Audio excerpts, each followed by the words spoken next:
வணக்கம் நண்பர்களே. வாத்தியார் இந்த படத்தை எப்படியாச்சும் தியேட்டரில் பார்க்கணும்னு சொல்லிட்டு நானும் என் ஃப்ரெண்ட்ஸ் கேங்கெல்லாம் பயங்கர ஈகராக வெயிட் பண்ணிருந்தோம். அப்போ தான் இந்த படத்தின் மேலே நெகட்டிவ் ரிவ்யூஸை பொழிஞ்சு சம்மந்தமாக இல்லாமல் ட்ரிபிள் டீன்னு ஒரு படத்தை உள்ளே கொண்டு வந்து அந்த படத்துக்கு பாசிட்டிவ் ரெஸ்பான்ஸ் கொடுத்து அதை பார்க்க வச்சுட்டானுங்க. சரி, இந்த படத்துக்கு போவோமா வேணாமான்னு ஒரு கன்ஃபியூஷன்லேயே இருந்தேன். அந்த கன்ஃபியூஷன் முடியறதுக்குள்ளே ஓடிடியில் இறக்கி விட்டானுங்க. அப்புறம் என்னப்பா ஓடிடிலே பார்த்துடலாம்னு சொல்லிட்டு உட்காந்துட்டேன். என்னதான் இந்த படத்தின் மேலே நெகட்டிவ் ரிவ்யூஸ் வந்தாலுமே எனக்கு இது பிடிச்சிரும் அப்படிங்கிற ஒரு கான்ஃபிடன்ஸ்ல தான் அந்த படத்தை நான் போட்டேன். வேற ஒன்றும் இல்லை. என்னடாச்சுன்னா ஒரு சரி வாங்க நண்பர்களே, அப்படி இந்த படத்தில் என்ன மிஸ் ஆச்சு அப்படிங்கிறத இந்த விடல பார்த்துருவோம். நான் தான் உங்கள் Murugan. Thank you your honour, thank you. இந்த படத்தை பார்த்துட்டு கொஞ்ச நேரம் யோசிச்சக்கு அப்புறம் தான் புரிஞ்சுது ஒரு பயங்கரமான ஐடியா, ஆனால் அதை கரெக்டாக ஸ்க்ரீன் பிளே பண்ணாதனாலேயே படம் சொதப்பிருச்சு அப்படின்னு சொல்லணும். இந்த படத்தில் 2 ஒன்லைன் இருக்குது. அதை அப்படியே உருவி பார்த்தோம்னா அவ்வளோ அமேசிங்காக இருந்துச்சு அந்த ஐடியா அப்படின்னு சொல்லலாம். ஃபர்ஸ்ட் என்னன்னா, ஒரு தவறான வழியில் போகக்கூடிய போலீஸ் ஆஃபீஸரை அவருடைய உடம்புல பூந்த எம்ஜிஆர் அவர்கள் எப்படி அவரை நல்ல வழியில் திருத்துறாரு அப்படிங்கிற ஒரு ஒன்லைன். இதுவே ஒரு பேங்கரான ஐடியாவாக தான் எனக்கு ஃபீல் ஆச்சு. ரெண்டாவது கேளுங்களேன், ராத்திரியில் ஒரு விஷயத்தை ஹீரோ பண்ணுறாரு. அது யாரு அப்படின்னு காலையில் அதே ஹீரோ உட்காந்து கண்டுபிடிச்சிட்டு இருக்காரு. ஃபைனலா அவர் தான் இவர் அப்படின்னு இவர் கண்டுபிடிச்சாரா இல்லையா அப்படிங்கிறது தான் கதை. இந்த ஒன்லைன் எப்படி இருக்கு? இது அதை விட எனக்கு அமேசிங்கா ஃபீல் ஆச்சு. இந்த 2 ஒன்லைனையுமே ஒட்டுக்கா வச்சு ஒரு படத்தை எடுக்கிறப்போ அது எப்படிப்பட்ட ஒரு படமா வரணும். நிஜமாலுமே சொல்றேன், இந்த ஐடியாலாம் ஹாலிவுட் ரேஞ்சில் இருக்கு.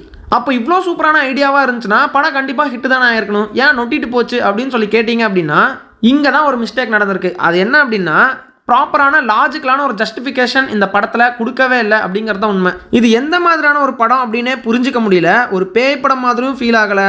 இல்லை நம்ம ஹீரோக்கு ஏதாவது ஒரு டிஸார்டர் இருக்கா அந்த மாதிரி ஏதாச்சும் காட்டியிருக்கலாம். இந்த மாதிரி எதுவுமே இல்லாமல் சும்மா அவரோட உடம்புக்குள்ளே எம்ஜிஆர் வந்தார் அப்படிங்கிற மாதிரி காட்டினதுங்கிறது இட்ஸ் அன்அக்செப்டபிள் அப்படின்னு தான் சொல்லி ஆகணும். அதுக்கு ஒரு டைலாக் கூட வச்சிருப்பானுங்க. உன்னாலும் மருத்துவத்தாலும் புரிந்து கொள்ள முடியாத ஏராளமான விஷயங்கள் இன்றும் உள்ளன, அதில் நானும் ஒருவன். அந்த டைலாக் கேட்குறப்ப எனக்கு எப்படி ஃபீல் ஆச்சுன்னா, எப்படி அவர் வந்தாருங்களா நான் சொல்ல மாட்டேன், எப்படியோ வந்தாருன்னு வச்சுக்கோங்கடா நீங்களே அப்படின்னு டேரக்டர் நம்மளை பார்த்து சொன்ன மாதிரி தான் இருந்துச்சு. சூப்பராக அந்த இடத்த ஸ்க்ரீன் பிளே பண்ணியிருக்கலாம். எப்படின்னா, இந்த அந்நியன் திரைப்படத்தில் கூட மல்டிபிள் பர்சனாலிட்டி டிஸார்டர்னு ஒரு விஷயத்தை காட்டியிருப்பாங்க. நம்ம அம்பி வந்துட்டு இந்த சொசைட்டி மேலே ரொம்ப அக்கறை வச்சிருக்காரு. அப்படி இருக்கிறப்ப அவரால் தட்டி கேட்க முடியாத அந்த சமயத்தில் அந்நியன் அவருக்குள்ளே வந்துடுற மாதிரி காட்டியிருப்பாங்க. அதே மாதிரி நந்தினி மேலே ஓவராக லவ் வச்சிருப்பாரு. ஆனால் அதை எக்ஸ்பிரஸ் பண்ண அவருக்கு தெரியாது. அதனால திடீர்னு ரெமோ வர்ற மாதிரி காட்டுவானுங்க. அந்த மாதிரி இங்கேயுமே வந்துட்டு தான் தாத்தா மேலே அவர் ரொம்ப பாசம் வச்சிருக்காரு. ஒரு கட்டத்தில் அவருடைய தாத்தாவை அவர் இழக்கிறப்போ தான் தாத்தா நினைச்ச மாதிரி நம்ம வாழாமல் விட்டுட்டோமேன்னு சொல்லி அந்த குற்ற உணர்ச்சியில் திடீர்னு வந்துட்டு அவருக்குள்ள இன்னொரு கேரக்டர் ஃபார்ம் ஆகிற மாதிரி, லைக் சின்ன வயசுல இருந்தே எம்ஜிஆர் மாதிரி இருக்கணும்னு அவர் தாத்தா சொல்லி வளர்த்ததுனால இப்போ வந்துட்டு தனக்குள்ள ஒரு எம்ஜிஆரை அவரே நினைச்சுக்கிற மாதிரி கூட அதை காட்டியிருக்கலாம். அல்லது சந்திரமுகியில் நம்ம கங்காவுக்கு வரும் தெரியுமா, சைக்காலஜிக்கல் டிஸார்டர், அந்த மாதிரி ஏதாவது ஒரு ப்ராப்ளம் நம்ம கார்த்தி அவர்களுக்கு இருக்கிற மாதிரி கூட காட்டியிருக்கலாம். அதாவது ராமு அப்படிங்கிற ஒருத்தன் எம்ஜிஆர் மேனரிசம்லாம் திடீர்னு பண்ணுறான், அவனுக்கே தெரியாமல் அது நடக்குது அப்படிங்கிறப்போ அப்படி காட்டுறதுக்கு ஏகப்பட்ட வழிகள் இருக்கு. இதெல்லாம் ஓல்டா இருக்கு அப்படின்னு ஃபீல் ஆனாலுமே ஏதோ ஒரு புதுசாக ஒரு விஷயத்தை திங்க் பண்ணி அந்த இடத்துல ஜஸ்டிஃபை பண்ணி ஆகணும். அப்படி பண்ண முடியலன்னா இந்த பழைய டெக்னிக்கையாவது அந்த இடத்துல வச்சு தான் ஆகணும். இவங்க அதெல்லாம் எதுவும் பண்ணாமல் திடீர்னு நம்ம எம்ஜிஆர் ஃபோட்டோவில் இருந்து முறைச்சி பார்த்தாராம், அப்புறம் கண்ணாடியில் வந்தாராம், அப்புறம் திடீர்னு இவருக்குள்ளேயே வந்துட்டாராம். என்ன ஜோக் காட்டுறீங்களா? என்ன ரங்கா ஜோக் காட்டுறீங்களா எல்லாரும்? அந்த சீன் எல்லாம் ஓகே தான், நல்லா தான் இருக்கு. ஆனால் இவர் ஏன் எம்ஜிஆர் ஆனாரு அப்படிங்கிறதுக்கான ஒரு ஜஸ்டிஃபிகேஷன் எங்க ப்ரோ? இது ஒரு பேய் படம் ப்ரோ, எம்ஜிஆருடைய ஆவி எம்ஜிஆருடைய ஆத்மா அவருக்குள்ள வந்து பூந்துருச்சு ப்ரோ அப்படின்னு சொல்லி சொன்னீங்கன்னா ப்ராப்பராக ஜஸ்டிஃபிகேஷன் ரைட் பண்ண தெரியாதவன் தான் இப்படியெல்லாம் பண்ணுவான். நம்ம வெங்கட் பிரபு அவர்கள் கூட மாநாடு படத்தில் உருப்படியாக வச்சிருப்பாரு. அதாவது நம்ம சிம்பு அவர்களுக்கு ஏன் லூப் ஆகிட்டே இருக்கு அப்படின்னா, அவர் ஒரு முஸ்லீம் ஆனால் ஹிந்து கோயிலில் பிறந்திருப்பாரு. அதனால ஹிந்து முஸ்லீம் ப்ராப்ளமை தடுக்கிறதுக்காக அந்த கடவுளே அவருக்கு வந்து டைமை லூப் ஆக்கி விடுறாங்க அப்படிங்கிற மாதிரி ஏதோ ஒரு ஜஸ்டிஃபிகேஷனை கொடுத்துருப்பாரு. நல்லா இருக்கோ இல்லையோ, ஆக மொத்தத்தில் ஏதோ ஒரு ஜஸ்டிஃபிகேஷன் நமக்கு கிடைச்சிருச்சு. அதனால அதை வச்சு அப்படியே படத்தை பார்த்துக்கிட்டு இருப்போம். நானும் இன்ட்ரோல் வரைக்கும் இந்த படத்தை பார்த்துட்டு சரி செகண்ட் ஹாஃப்ல ஏதோ ஒரு ஜஸ்டிஃபை பண்ணிடுவானுங்க, அதுவும் நம்ம கீர்த்தி ஷெட்டி கேரக்டர்லாம் இருக்குது பார்த்தீங்களா, ஜோசியக்காரங்க மாதிரி, அவங்கள வச்சு தான் ஜஸ்டிஃபை பண்ணுவாங்கன்னு நான் வெயிட் பண்ணிட்டு உட்காந்துருந்தேன். ஆனால் கடைசி வரைக்கும் எனக்கு அந்த ஆன்சர் கொடுக்காமே படத்தை முடிச்சிட்டானுங்க.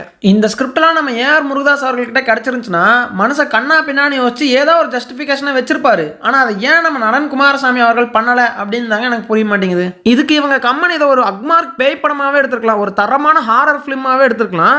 லைக் நம்ம எம்ஜிஆர் அவர்களுடைய ஆவி வந்துட்டு ராமு உடம்புக்குள்ளே பூந்துருச்சு, அதுக்கப்புறம் அவருக்கு பேய் பிடிச்சிருது, நைட் டைமில் வந்துட்டு குதிரை மேலே ஏறிக்கிட்டு அந்த பேய் வருது, ஒரு பயங்கர ஹாரர் ஃபிலிம் த்ரில்லாக வந்து பார்த்தீங்கன்னா கொண்டு போயிருக்கலாம். இந்த மரகத நாணயம் படத்தில் கூட இரும்புரை அரசருடைய பேய் வந்துட்டு அந்த ஒரு லாரியில தான் இருக்கு அப்படிங்கிற மாதிரி காட்டியிருப்பானுங்க. அந்த மாதிரியான ஒரு த்ரில் கலந்த காமெடி கலந்த ஒரு படமா இதை மாத்திருக்கலாம். ஒரு ஜஸ்டிபிகேஷனாச்சும் அட்லீஸ்ட் இருந்திருக்கும்.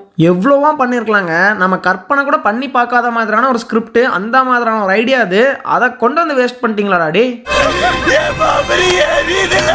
அதுவும் செகண்ட் ஹாஃப்லாம் எனக்கு மண்டையே பிச்சுக்கிற மாதிரி ஒரு சீன் வச்சு விட்டுருப்பாங்க. என்ன அப்படின்னா, நம்ம ராமு எப்படி தாண்டா நான் தான் எம்ஜிஆர் அப்படின்னு கண்டுபிடிக்கிறான் அப்படின்னு சொல்லி பார்த்தா ஒரு கட்டத்தில் எம்ஜிஆரே அவர்கிட்ட வந்து சொல்றாராம், என்ன ராமு நலமா?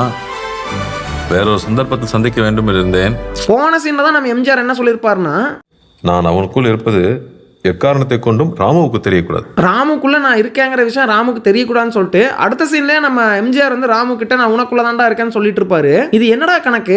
அதாவது ராமுவே வந்து கண்டுபிடிக்கிற மாதிரி வச்சிருந்தா சூப்பரா இருந்திருக்கும். அதாவது யார் அந்த எம்ஜிஆர்னு தேடி தேடி அவர் போறாரு இல்லையா, ஒரு கட்டத்துல தான் தான் அந்த எம்ஜிஆருங்கிறத கண்டுபிடிச்சு அவரே ரியலைஸ் பண்ற மாதிரியான காட்சியா இருந்தா சூப்பரா இருந்திருக்கும். இங்க எம்ஜிஆரே வந்து சொல்றாரு. அதுல என்னடா சுவாரஸ்யம் இருக்கு?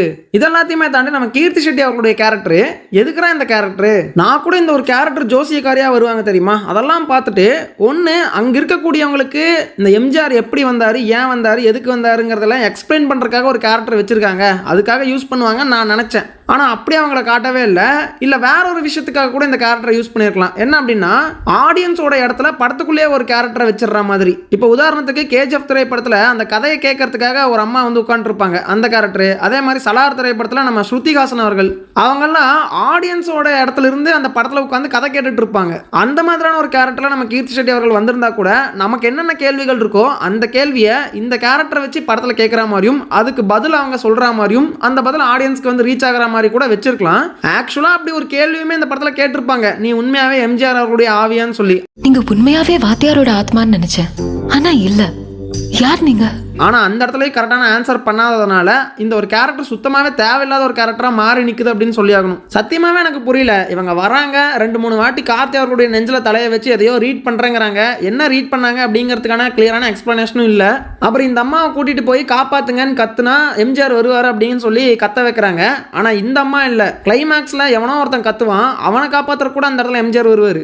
அப்புறம் எதுக்கு சம்மந்தமே இல்லாமல் இந்த பொண்ணை கூட்டிகிட்டு போய் கட்டி போட்டு கத்த வைக்கணும்? எவனோ ஒருத்தனையே கத்த வச்சிருக்கலாம். இந்த அம்மாவை போட்டதுனால இந்த படம் இன்னும் ஸ்லோவாக தான் ஆகிருக்கு. என்ன அப்படின்னா, செகண்ட் ஹாஃபில் ஆல்ரெடி படம் கொஞ்சம் ஸ்லோவாக தான் போயிட்டுருக்கும். அந்த சமயத்தில் இந்த அம்மா வந்து எம்ஜிஆரை லவ் பண்ணுறாங்க அப்படிங்கிற மாதிரி ஒரு சீன் வச்சு அந்த இடத்துல எம்ஜிஆர் கூட ஒரு டியூயட் சாங் வரை வச்சிருப்பானுங்க.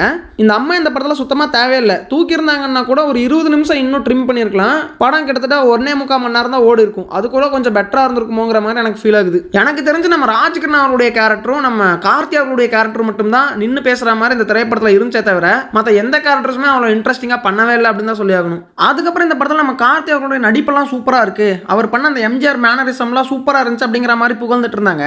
அட கார்த்தி என்னங்க கார்த்தி, எங்க அண்ணன் ஆனந்தராஜ் அவர்களுடைய மேனரிசத்தை பாருங்க. இன்னும் நீ தயாராகவில்லை.